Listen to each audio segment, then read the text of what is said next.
안녕하세요. 내년 봄에 결혼식 올리기 위해 한참 준비하고 있었는데 바로 지난주에 파혼하게 되었습니다. 파혼한 남자친구는 아직도 자기가 뭘 잘못한지도 모르고 결혼이 장난이냐며 없던 일로 해줄 테니 다시 잘 지내자고 이깟걸로 파혼하는 사람들이 어디 있냐고 아직도 연락이 오네요. 정말 제가 잘못한 건지 제 사연 들어봐 주시고 한번 판단해 주세요. 파혼하면서 영영 마주치지도 말기로 한마당의 예비신랑이니 남자친구니 하기도 그렇고 마음 같아서는 개자식이라고 쓰고 싶지만 그렇게 하면 안 된다 하고 달리 부를 호칭도 없는 것 같으니 편의상 남자친구라고 쓰도록 할게요. 남자친구가 언제부터 그렇게 효자였는지는 알지 못했네요. 하지만 제가 확신하는 건 결혼 이야기 나오기 전 연애하던 시기에는 확실히 요자는 아니었어요. 제가 남자친구와 연애를 코로나가 한참이던 21년도에 시작을 했거든요. 공식적으로 마스크 벗고 다니기 시작하고부터는 언제 그랬나 싶을 정도로 까마득한 그때지만 이렇게 돌이켜 생각해보니 그렇게 오래된 이야기는 아니네요. 아무튼 한참 같이 어디 놀러 다니기 그럴 시기에 연애를 시작했어요. 그렇다고 집에서만 만나고 그런 건 아니고 그 와중에도 둘이 어디 같이 찾아서 잘 놀러 다니고 그랬습니다. 그렇게 시간이 흘러서 연애 시작하고 처음 찾아온 명절이 되었어요. 일단 남자친구 본가는 천안에 있습니다. 남자친구는 서울에 혼자 독립해서 회사 생활하면서 살고 있었고요. 연애 시작하고 첫 명절인데 그때 당시에는 여러 사람 한 집에 모이는 게 좀 그렇고 해서 저도 그냥 집에만 있기로 했었지요. 어차피 저는 부모님하고 같이 살고 있던 상황이라서 그냥 연휴로구나 생각하고 오랜만에 아무것도 안 하고 푹 쉬기로 결정했어요. 그런데 남자친구가 자기 명절 연휴 동안 심심하다고 이틀 정도는 같이 놀자고 했었어요. 명절인데 집에 안 내려가냐고 물었더니 분위기도 그렇고 해서 안 간다고 하더라고요. 명절인데도 상황이 상황인지라 가족도 못 보고 지내는 게 참 안타깝다는 생각이 들어서 그때는 저도 시간 내서 남자친구랑 만나 영화도 보고 그런 식으로 같이 시간을 보내줬지요. 그리고 다음 명절인 설 때도 상황은 똑같았지요. 물론 그때는 조금씩 사회적 거리두기 하는 게 완화가 되고 있는 시기이기도 했지만 또 그때쯤에 변이 바이러스니 뭐니 해서 조심하자는 분위기라 남자친구는 또 혼자 서울에 남아 있었고 그때도 똑같이 가족들 참 보고 싶겠구나 하는 안타까운 마음이 들었습니다. 그리고 작년 요맘때 추석 때였죠.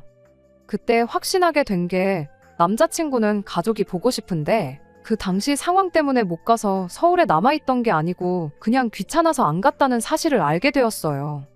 천안이면 솔직히 기차도 있고 고속버스도 있는 데다가 심지어 마음만 먹으면 서울에서 지하철 타고도 갈 수 있는 먼 곳이 아니잖아요.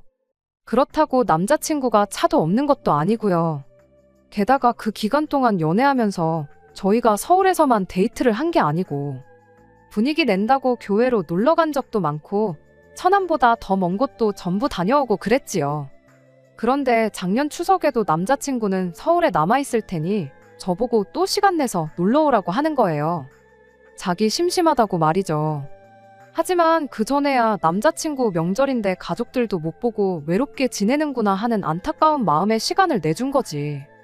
작년 추석엔 이제 모처럼 친척들도 만나고 그럴 계획이었는데 남자친구가 자기 혼자 외롭게 명절 보내기 싫다고 어깃장을 부리며 저보고 자꾸 놀러 오라고 했어요. 그래서 그때 명절인데 가족들 안 보러 갈 거냐 직접적으로 물어봤지요. 그때 남자친구가 거기까지 언제 가냐며 귀찮아서 안 갈 거라는 대답을 했지요.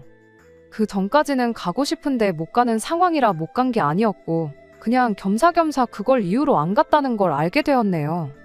자기가 가기 싫다고 안 가놓고 혼자 연휴 동안 심심하다고 해서 제가 오랜만에 저희 친척들 모여 시간 보내기로 한자리에 불참해야 할 이유가 없다는 생각이 들었어요. 그래서 아무리 귀찮아도 먼 거리 아니니까 하루 이틀 정도는 다녀오라고 한마디 했어요.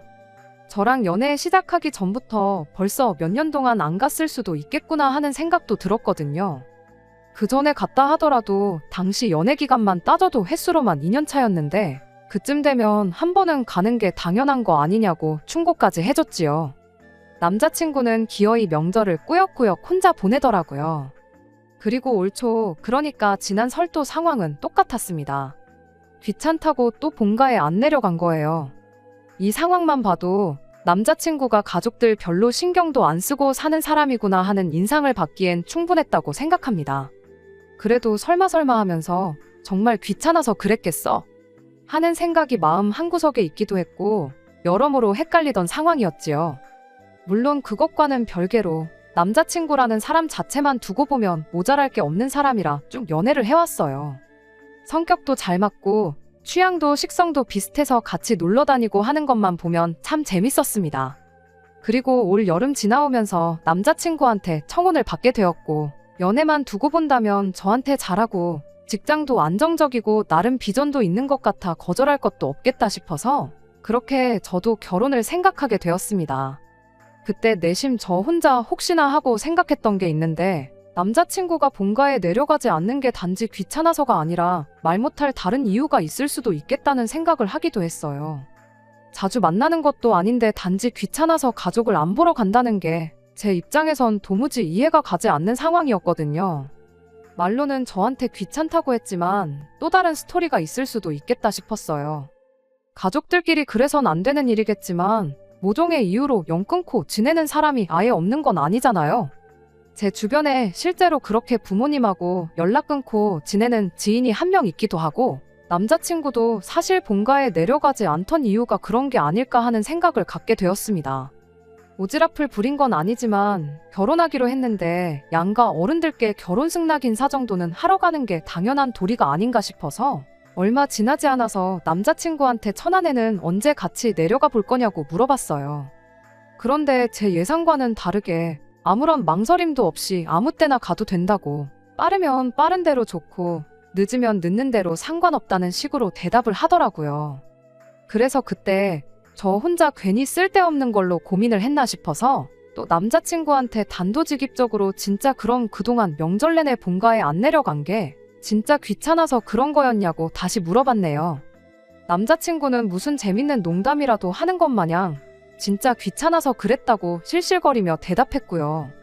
부모님이 자기를 아직도 애 취급을 하는데 독립해 나와 떨어져 살다 보니 만나기만 하면 괜히 살 빠진 것 같다고 귀찮게 하고 밥은 제대로 먹냐는 둥, 건강검진 해봐야 되는 거 아니냐는 둥, 다 큰 자식이 알아서 잘 지내고 있는데 그걸 두고 하루 왼종일 걱정만 늘어놓는 게 불편해서 천안 내려가는 게 싫었던 거라고 웃으면서 말해주더군요.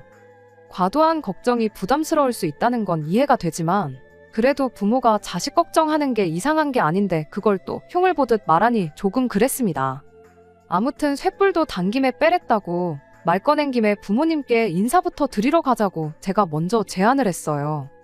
어차피 결혼 전에 인사드리는 건 해야 할 일이고 상견례며 이런저런 거 생각해보면 미루면 미룰수록 시간만 늘어지게 될 거 아니겠냐 하니 남자친구도 알겠다 말하고는 바로 그 주 주말에 내려가자는 약속을 잡게 되었습니다. 남자친구 말처럼 남자친구 부모님은 제3자인 제가 봐도 아들을 엄청 아끼시는구나 싶었어요. 특히 남자친구 어머니가 그랬지요. 놀라웠던 건 남자친구는 아예 저랑 연애를 하고 있다는 사실조차 집에 알린 적이 없었던 거예요. 부모님 허락받고 결혼하고 그래야 하는 건 아니지만 그래도 결혼인데 남자친구 부모님은 애초에 남자친구가 만나는 사람이 있었다는 사실조차 모르고 계셨으니 얼마나 남자친구가 부모님한테 연락드리고 하는 걸 소홀했는지 알 수 있는 부분이었습니다. 그 와중에도 남자친구 어머니는 아들한테 뭐라 딱히 하시는 말은 없었네요.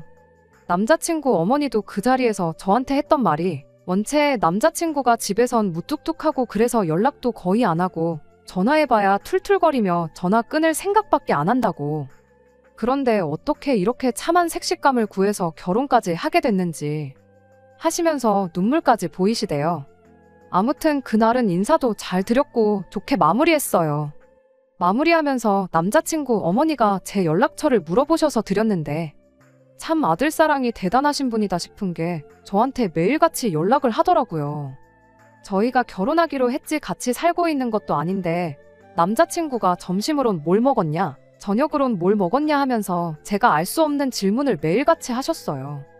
처음에는 이렇게 연락이 매일 올 줄은 몰랐으니 오는 대로 연락 다 받고 아는 선에서 대답을 다 해드렸는데 정말 말 그대로 매일같이 연락이 오니까 저도 미치겠더라고요.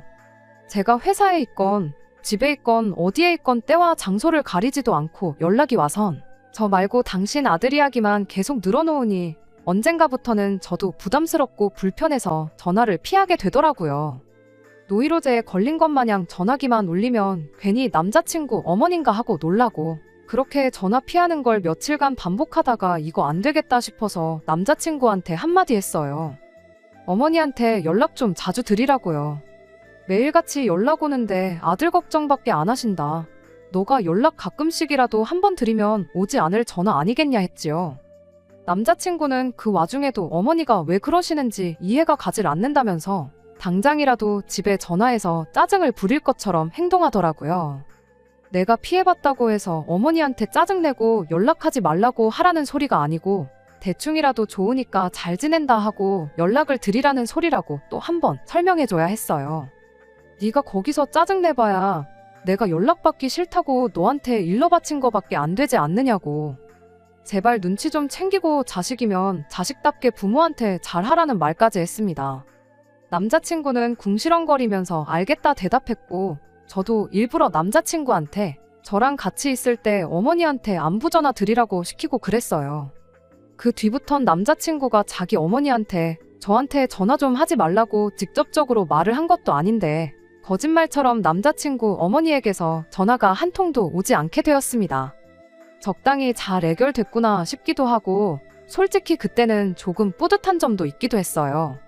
상견례 때 일인데 남자친구 어머니가 아들이 색식감 잘 만나서 아주 사람이 변했다고 하면서 집에 연락도 자주 하고 그런다고 아주 사람이 됐다고 하면서 좋아하셨거든요. 칭찬 듣는 거 싫어하는 사람 없잖아요. 저도 뭐 좋은 게 좋은 거라고 의도가 어쨌든 간에 일이 저렇게 풀렸으니 잘 됐구나 싶었습니다. 그런데 뿌듯했던 게 저뿐만이 아니었나 봐요. 남자친구도 그간 틱틱대는 아들로 살아온 게 후회가 되기 시작한 건지 아니면 부모님이 좋아하시는 모습 보니 뭔가 느끼는 게 있었던 건지는 모르겠지만 그 뒤부터 틈만 나면 저랑 같이 천안 좀 내려가자, 부모님 뵙고 오자 하는 식으로 물어왔거든요. 아주 난리도 아니었습니다. 무뚝뚝하고 틱틱대던 그 아들이 이젠 부모님 보겠다고 주말에 시간 내서 내려오고 그러니까 아주 집에서는 경사가 난 것처럼 좋아하셨어요. 처음 몇 번은 저도 같이 내려가긴 했는데 굳이 저랑 같이 갈 필요가 있나 싶은 게 결국엔 저는 남의 집 사람이잖아요. 제가 좋은 것보다 안 그러던 아들이 변한 게 더 좋으셨던 거였으니 저랑 같이 내려가긴 했지만 저는 거의 꿔다 놓은 보릿자루 마냥 솔직히 있는 둥 마는 둥 대하셨어요. 거기에 주변에서 결혼하기 전에 남자 쪽 식구들하고 너무 자주 만나고 가깝게 지내는 거 좋을 거 없다는 이야기도 들었다 보니 남자친구한테는 웬만하면 이제 혼자서 내려가는 게 좋겠다고 말을 했습니다. 내가 내려가라고 부모님께 인사도 드리고 연락도 자주 드리고 하라 그럴 땐 그렇게 툴툴대던 남자친구가 언제부터 그렇게 가족들 챙겼다고 제가 말을 그렇게 한 게 참 서운하다고 하더라고요. 이거야 저 혼자 생각하는 거지만 아마 남자친구도 그때쯤부터 해서 부모님이 칭찬해주고 기뻐하고 그러는 모습에 점점 효자가 되고 싶다는 생각이 들었던 게 아닌가 싶긴 합니다. 하지만 그 뒤로 결혼 준비해오면서 별다른 문제가 있지는 않았어요. 굳이 문제를 찾아보자면 갑자기 혼자서도 천안 내려가 가족들 만나는 시간이 너무나도 즐거워진 남자친구 덕에 결혼 준비하면서 스드메같이 알아봐야 할 것들을 알아볼 시간이 조금 모자랐다는 점이 있었지요. 하지만 결혼식을 내년 봄쯤으로 생각하고 있었기에 저도 서두를 게 없다는 생각이었고 아마 못해도 몇 년 만에 처음으로 저렇게 가족들이 화목하게 지내게 된 걸 텐데 한참 즐기게 두는 게 좋겠다 싶었어요. 그렇게 모든 게 잘 돼가고 있는 거라 생각했는데 그런데 그것 때문에 파혼하게 될 줄은 저도 상상도 하지 못했네요. 이번 추석에 연휴 기간 길게 해준다고 대체 공휴일로 하루 더 빨간 날 만들어서 연휴를 길게 쉬게 되었잖아요. 처음에 그런다 만다 하는 뉴스가 나왔을 때 남자친구가 한다는 소리가 대체 공휴일이 없었으면 좋겠다, 뭐 이런 식으로 말을 하더라고요. 왜 당연히 쉬는 게 좋은 거 아니냐고. 다른 날도 아니고 추석이지 않냐. 주말 껴서 연휴 같지도 않은 연휴 보내고 하루 출근하고 또 빨간 날이라 하루 쉬는 게 뭐가 좋다고 그런 소리를 하느냐고 했지요. 그랬더니 남자친구는 너는 몰라도 뭘 모른다 하면서 말을 아끼더라고요. 꼬치꼬치 캐물을 것도 없고 말하기 싫어 보여서 따로 아무 말도 안 하고 넘어갔습니다. 그리고 얼마 뒤에 진짜로 월요일을 대체 공휴일로 한다는 발표가 있었고, 그리고 지난주에 관련해서 남자친구가 저한테 전화 한 통을 해왔어요. 그 통화 끝나면서 저희 결혼 이야기도 다 끝나버리고 말았고요. 통화 내용은 이러했습니다. 남자친구가 이번 명절에는 저보고 천안에 같이 내려가자고 하더라고요. 아직 결혼도 안 했는데 명절이라고 벌써 시댁에 데려가려고 하느냐고. 저도 처음에는 장난처럼 받아쳤어요. 그간 명절 때 남자친구랑 데이트도 했는데 하루 정도 시간 못 낼 것도 없었고 가자고 하는데 안 간다고 싸울 생각도 없었고요. 단지 저도 명절이다 보니 가족들과 해야 할 게 있어서 먼저 내려가 있으라고 했지요. 그러면 제가 연휴 마지막 날이든 마지막 날 전날이든 괜찮은 시간에 따라 내려가겠다고 대답을 했거든요. 그런데 남자친구가 그게 아니고 이번 명절은 자기네 집에서 내내 보내라고 하는 말이라고 하는 거예요. 정확히 말하면 엄마가 힘들게 생겼으니 너가 와서 도와줘야 한다. 이런 식으로 말을 하더라고요. 연휴 내내 예비시댁에서 보내라는 것도 어이가 없는데 대놓고 와서 일을 해야 한다는 말을 하니 좀 그렇더라고요. 최대한 기분 상하지 않는 선에서 좋게 돌려 말해 거절했지요.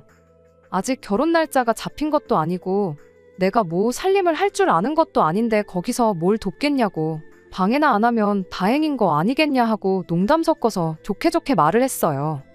남자친구는 그 말에 음식하는 거야 이참에 배운다 생각하면 되는 거라고 하면서 제가 없으면 엄마가 너무 힘들 것 같아 안 되겠다는 소리를 하더라고요. 이번에 대체 공휴일 때문에 짧을 줄 알았던 연휴가 길어져서 친척들이 연휴 시작하자마자부터 자기 집 와서 지낼 것 같다는 거예요. 대체 공휴일 안 했으면 좋겠다고 말한 것도 그 이유 때문이었지요. 자기네 아버지 쪽이 6남매라서 다 모이면 엄청 대가족이랍니다. 할머니, 할아버지도 두 분 다 살아계시고 해서 명절 때 되면 어머니가 엄청 고생하신다고. 올해는 연휴가 짧아서 아무도 안 올 줄 알았는데 대체 공휴일 그것 때문에 다 망했다면서 어머니가 도움이 필요할 거라고 하더군요. 거기에 이참에 친척들 다 오게 되는 거니 겸사겸사 저 인사도 시킬 수 있지 않겠느냐. 거기에 예비 며느리가 연휴 내내 시댁 내려와서 일 돕고 그러는 거 보면 너는 친척분들한테 점수를 딸 수 있으니 좋고 나는 마누라 잘 얻었다고 자랑할 수 있어서 좋고 우리 엄마는 며느리 잘 봤다고 체면이 서질 않겠냐고. 일석삼조나 마찬가지인 상황인데 다 너 좋자고 하는 말이니까 빼지 말고 와서 일을 도우라고 막무가내로 말을 하는 거예요. 그래서 그건 아닌 것 같다 딱 잘라 대답했지요. 아직 결혼하기도 전이고 날짜가 잡힌 것도 아니고 결혼 준비한다고 뭐 해놓은 것도 하나도 없는 상황인 거 알고 있지 않느냐고. 그런데 하루라도 내가 시간 내서 가주는 것도 감지덕지인 상황인데 그건 싫다고 거절하고 연휴 내내 와서 쉬다가 가라는 것도 아니고 너네 친척 식구들 많이 오니까 엄마 대신해서 일하라고 부르면 세상에 어떤 여자가 그 자리를 좋다구나 가겠냐고 바로 따져 물었어요. 그러니까 남자친구는 저보고 왜 그렇게 계산적이냐는 겁니다. 애초에 우리가 결혼 조금만 더 일찍 했었으면 당연히 왔었어야 하는 자리 아니냐고 어거지를 부리는데 어이가 없더라고요. 더 어이가 없는 건 앞으로 결혼하고 나면 지네 어머니를 대신해서 제가 쭉 하게 될 일인데 미리 연습 삼아 체험해본다 생각하고 오면 되는 거 아니냐대요. 거기에 가족들한테 칭찬도 받고 시작부터 좋은 인상 남기는 건데 손해볼 게 없는 상황이라고 하면서 저보고 꼭 와야 한다는 겁니다. 손해볼 게 없는 상황이라는 말이 뭔가 싶대요.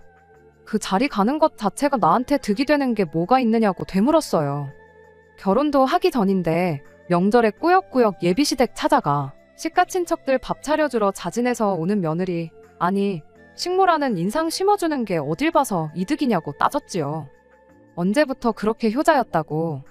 친척들 오는 게 하루 이틀 일은 아닌 것 같은데 그렇게 엄마 고생하는 게 싫었으면 진작부터 집에 가서 엄마를 도와줬어야 하는 게 맞지 않냐. 여태까지 귀찮다고 집구석엔 콧배기도 안 비치더니 이제 와선 효도한다고 결혼 전부터 배우자 집에 오라고 해서 연휴 내내 일 시킬 생각을 하고 있느냐고. 그런 집 며느리 자리면 저도 안 갖는다고 됐다고 꺼지라고 했어요. 그렇게 전화 끊어버리고 전화 끊자마자 계속해서 울리는 전화기 꺼버리고 연락 씹어버리니 남자친구가 똥줄이 탄 건지 집까지 찾아왔더라고요. 사실 그때까지만 해도 한번 말다툼으로 파혼까지 하는 게 맞나 하는 마음이 조금 있었어요. 남자친구가 잘못을 인정하고 사과만 해도 받아줄 생각이 있었기에 집 앞까지 나갔습니다. 그런데 알고 보니 남자친구는 사과를 하러 온 게 아니라 했던 말을 또 하러 찾아왔던 거였어요. 무슨 자신감으로 자기 말이 틀린 게 없다는 걸 인정받으러 온 건지는 모르겠는데 1절로도 지치는 이야기를 2절에 3절 아주 완창을 하더라고요. 저보고 제정신이냐며 지금 제가 하는 행동이 지 엄마랑 자기 사이를 이간질하는 거나 마찬가지라는 겁니다. 모처럼 아들이 효도하겠다고 나섰는데 그것 때문에 혼사자리가 날아가 버리면 어머니는 분명 평생을 아들 파혼시킨 어미라며 죄책감 속에 살아가실 거라 하더군요. 그 말 한마디 덕분에 한번 봐줄까 싶었던 마음이 싹 사라지고 오히려 이 기회를 빌어 완전하게 파혼에 영 끊고 제 갈 길 가는 게 맞다는 확신이 들었습니다. 귀찮다는 이유로 가족 등지고 살다가 이제 와서 효도라고 생각한 게 배우자한테 강제로 시키는 대리효도냐고요. 어머니가 너한테 느낄 미안한 마음을 신경 쓸 게 아니고 이번 기회에 무지한 것과 무식한 게 뭔 차이인지 한번 생각해 보라고 했어요. 그리고 결혼은 진짜로 누가 나한테 칼을 들고 와서 협박을 해도 안 할 테니까 2번 다시 찾아오지 말고 연락도 하지 말라 그러고 집으로 들어와 버렸네요. 남자친구는 끝까지 저보고 이기적이다, 너만 안다며 큰 소리를 치더군요. 엊그저께 연락이 와서는 시작할 때 말했던 대로 자기가 없던 일로 해줄 테니 명절 당일에라도 와서 어머니 일 좀 도우라는 헛소리를 짓거리더라고요. 남자친구 말대로 이게 정말 제가 지만 아는 이기적인 사람이라서 이 사단이 나버린 걸까요? 설사 진짜 그렇게 보시는 분들이 계실지라도 저는 파혼 잘했구나 하는 생각밖에 들지 않고 아무런 후회가 없어요. 며칠 뒤면 추석인데 암만 생각해도 남자친구가 고생하는 어머니 걱정에 연휴 시작부터 집에 내려가서 일을 도와줄 거라는 생각이 들지 않네요. 거기에 제 1년치 월급을 다 걸어도 절대 지지 않을 것 같아요. 결혼한다고 해서 대리효도가 당연하다고 생각하는 건 이제 좀 없어질 때도 되지 않았나 싶은데 누구라도 제발 효도는 남이 해주는 게 아니라 본인이 부모님께 직접 해야 한다는 것 좀 알았으면 좋겠습니다. 끝까지 들어주셔서 감사합니다. 오늘의 사연은 여기까지입니다. 구독과 좋아요, 알람 설정 부탁드리고 더 좋은 사연으로 다시 찾아뵙겠습니다. 감사합니다.